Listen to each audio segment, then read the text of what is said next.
Hi, morning. Thanks for joining in, Pradeep. Very glad that you're here. And I think just to lay down the background for this conversation that we are having for our viewers, you wrote an article, which was a very interesting article on LinkedIn, got a little bit popular amongst the startup world, and you talked about what startups should do for the 3 years and what areas they should focus on. So the intent for this conversation today is really to understand a couple of points that you wrote on this article, and hopefully some of our viewers can also ask you questions along the way. Just to introduce for those of you who are meeting Pradeep for the first time, Pradeep and I knew each other from Salesforce. He had recently joined Salesforce after leaving Oracle, and he's been about 20 years, if I'm right, in sales management experience, helping multinational companies, especially American companies, set up their operations in India. But also, most recently, Pradeep is helping a startup expand and build on their presence in India. So that's what probably was the genesis of that article. Pradeep, why don't you tell us about yourself?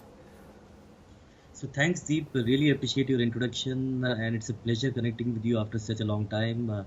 We have spent some wonderful times together with Salesforce.com. I guess that was 10 years back, right?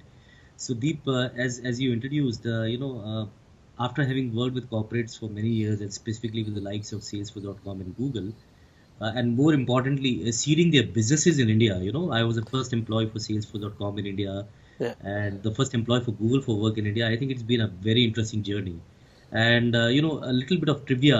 So way back in '97, when SAP did not have a significant presence, so I was the first person to be selling SAP in India way back in '97. So interestingly, the journey has been that I have been associated with new technology, new technology companies in India from the very inception stage.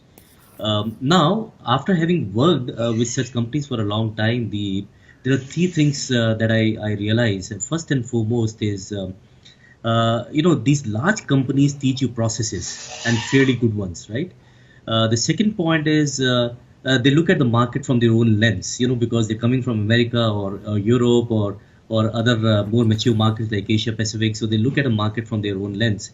And lastly, they do not allow flexibility of plan and execution, which is extremely critical for a success in any business. So after having seen all of that, learning from what I saw with these companies, I thought I could probably leverage that learning and implement that in the marketplace. And that's when I decided to start off on my own. So for past 3 years, since about 2013, I've been running a startup in the enterprise social network stage. And then I've done a startup in the home furnishing, home decor space, and obviously I'm associated with Sales Chakra, and we are offering consultancy and consulting startups and engaging with multiple companies and offering our collective knowledge. So that's in brief about myself. I hope it was brief, Deep. Yeah, it was good. It was fantastic. So let me just go back to this article and keep it really crisp. So obviously it is alluding to the startup world, how startups should, plan their first 3 years. Where do you get this knowledge from? See, Deep, as I mentioned in my introduction, after having spent many years, and specifically when you work for large corporations, you realize that first 3 years are extremely critical, and I've now done 3 years after I quit my full-time corporate job. So, I can really share from my experience in terms of why these 3 years are important. Now, there are three stages to any businesses. We say that one is seeding, second is nurturing, and third is growth. And I realized that first 3 years, like specifically first year, let's look at first year. First year is more about seeding, and seeding is identifying the right talent, identifying the right customers to work with, identifying the right partners to engage with, setting up the operations, identifying the focus areas. So it's just seeding part of the business. Now, once you have done that, once you have crossed that stage, then comes nurture, right? The analogy is very similar to building a house on a strong foundation. If you don't have a strong foundation, you have a weak foundation. However big the tower, maybe it's going to collapse even at a minor earthquake on a richer scale, right? So the whole idea about seeding and nurturing is about getting the right foundation base in place, and then building on it, nurturing that, and then finally growth. Once you have seeded, nurtured, and then obviously you move to the next stage of growth, and that's where basically you invest and work on the talent and the customers and the partners you've acquired. So I think that's the journey, and Sales Chakra has coined a term called 440 400, and we are going to discuss that in detail. So first year is about 4 customers, second year is about 40 customers, and third year is about 400 customers. So it's Great. building scale as you move along. Great. Thanks for sharing that. So I was going to ask you a question which you actually already answered. Give us an overview of this 3-year plan. Let's go into each of these years. I would like to understand, what should the startups do from the first year onwards? Maybe you could dwell on a couple of points, perhaps, how do you make your customers super successful and understanding local conditions? Okay, good. See, Deep, this is from first-hand experience. I can put it, and this is something I've experienced on field, in the ground, right? By being with the customers. So I'll just take you down the memory lane way back in 2006 when Salesforce.com was just a startup in India. That it was a $300 million company globally with $20 million of revenue in APAC, and the largest deal I remember, which was like, after coming from Oracle, I was wondering, is this what we're working for? Right. So when I started off India operations, I was the first employee. I didn't know where to start, how to start, where to go. Nobody knew what cloud is about. Nobody knew Salesforce.com. So it was at that point in time, I reached out to a friend of mine who was running a small tier 1 or tier 2 system integration company, working on Oracle applications, and that's where I convinced him to look at Salesforce.com value proposition. But I also realized that it's not just about selling; it's about the person buying into that story and believing in the fact that, okay, this solution can give him an ROI. And that's when I worked along with him, make sure that he not only implements that successfully, but talking about it. And because our first few customers are going to be our torchbearers, they are the ones who are going to speak about it in the marketplace, and that's what I experienced. Now, Great. with regard to local, right? It can vary with pricing, it can vary with product requirements, it could vary with localizations, it could vary with the language. For example, if you look at the whole Salesforce.com suite or Google suite of applications, for that matter, any product, it needs to be localized. You need to have Russian, French, maybe Japanese, Chinese, so that's localization that needs to be done. Similarly, you have local pricing. Pricing in India may be very different from that of Australia or China. There's something called a MAC index. So using MAC index, you need to work on pricing. So we need to constantly evolve on the product, and it takes time for a product to get localized to the marketplace. It's not one size for everyone, right? Got it. That's what I meant by saying that make your first few customers successful and localization. Got it. So when you're talking about this localization and understanding local conditions, Salesforce is actually already an established player when it came to India. So why do you consider that as a startup? Very strongly disagree with you on that. Salesforce.com may be established, not even established, maybe but in India it was an absolute startup. Google work or Salesforce.com was an absolute startup, and I remember distinctly, when I used to pick up a phone and talk to someone that I'm calling from Salesforce.com, and they used to ask me what, why, who, what. So the whole experience was like a startup operation of a large corporation. The only thing is you had good backing of funding and good investment to back you with. That's it. Got it. So what you're saying is a corporate could still be a The startup. business dynamics were the same, yeah. Got it. Yeah. Got it. So you're saying corporate could be a startup in another country that it's trying to venture into. So Pradeep, how about second year? You mentioned all these points, and of course, those who are viewing this video, you can go and look at the article in detail.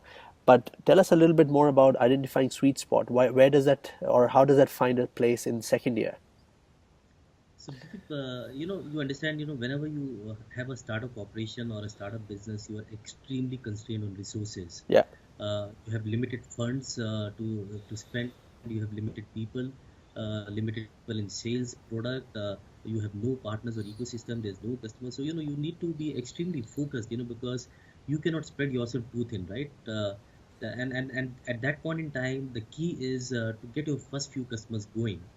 So, what happens is then you need to really identify your sweet spot as to where you can sell. I'll give you an example from a current Great. Startup, which is in the enterprise social network stage. We have had early success in the banking, financial services, insurance space, and we have decided as an organization that okay, we will continue to stay focused on these two segments Yeah. and make sure we leverage on our success rather than spread ourselves thin and move to some other customers. So we can build on this story and we can continue to refine our product and our approach to this segment. That's what I mean by staying focused and So what are you saying? staying committed to the market. Got it. What are you saying is not really, sell to anybody and everybody who comes along the way, but basically identifying Absolutely. industries that are especially appealing to your message. Great. And how about Because you can build collaterals and you can build on these successes, right? right, right, and that happens in year two, and why not year one? See, year one is about getting your customers. You don't have a base, Right, correct? In year one, you don't have a base. In year one, you build a base. Now, with that base in year one, whichever customers you acquired, you're building on that base in year two. right. So in year one, if you're acquiring a banking customer, then in year two, you build on the banking customer, right? Got it. Okay. It And is not as if you acquired a customer in banking in year one and in year two, you're going to manufacturing. So that doesn't work. got it.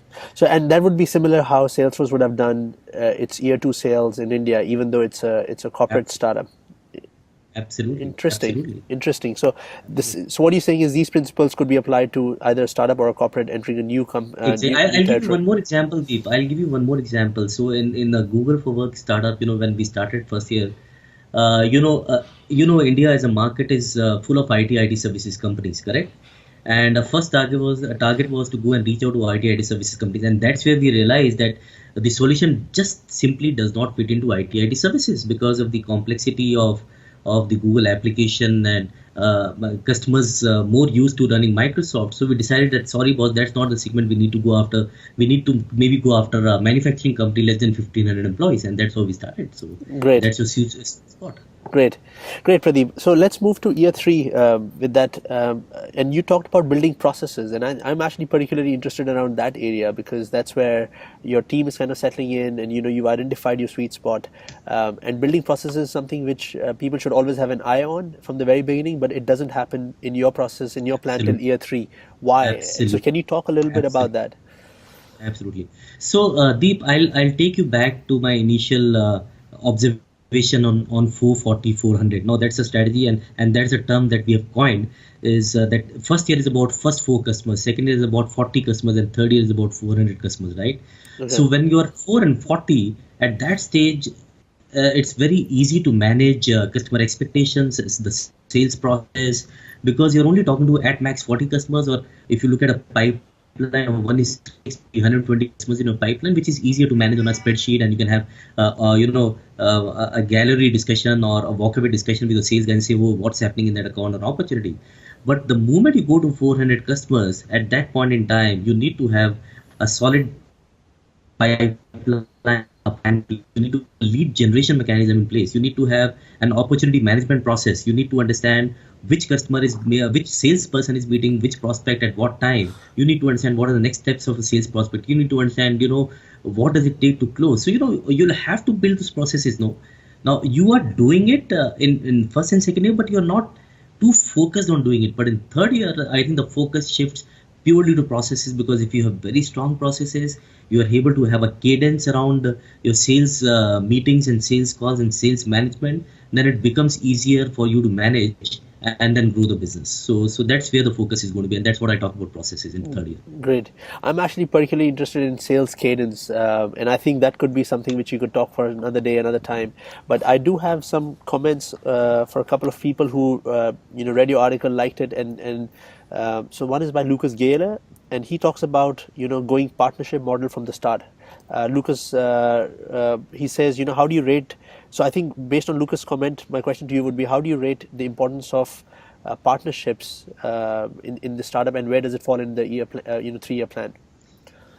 Awesome question, Lucas. Again, I'll go back to my current experience of doing a startup in the social HR and enterprise social network space. And surprisingly, our strategy here is to scale with partners. Okay. And from the day one, we started our business and started seeding our operations. We said our strategy is to scale with partners. From the day one, we have hired and appointed partners, because I believe that with a startup, you cannot have too many arms and legs in the marketplace. You cannot have an army of sales guys, right? So you need to have sense of somebody who's a part of your ecosystem.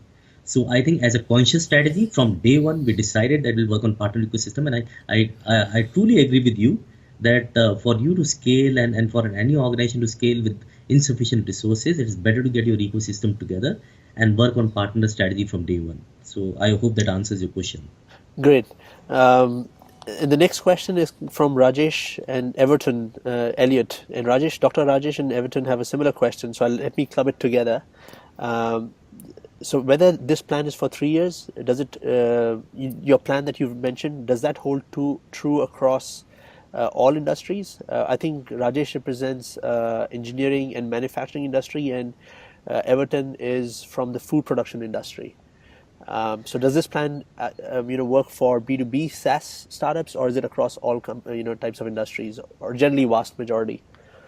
No, it's a good observation, Deep, and I think it's a valid point as well. I think we need to dwell upon the feasibility of basically applying the same strategy into other companies or startups. I'll give you again one more example. So I have also been engaged in a startup in the home decor space, and this is a company called Zingy Homes. And I know the founder of that company pretty well and close.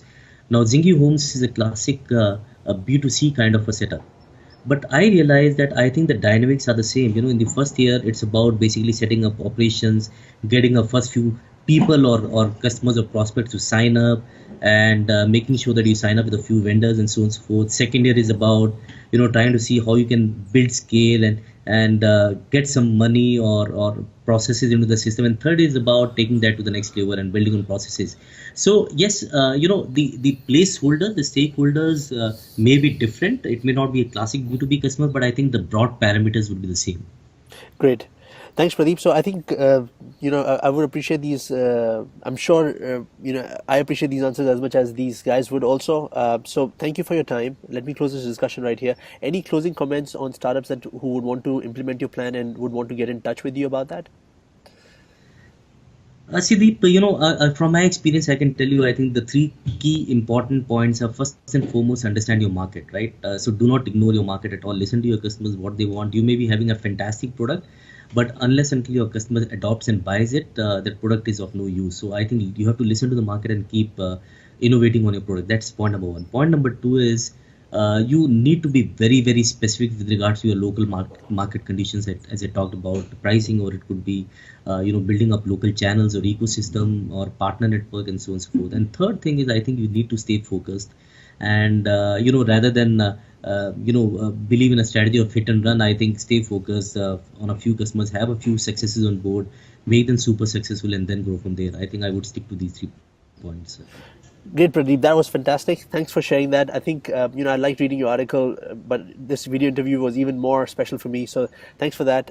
And as soon as we post it online, I'll be happy to introduce your readers to this as well. So again, thanks for your time and have a good day. Thank you very much. Thanks, Deep. Have a Bye. good day.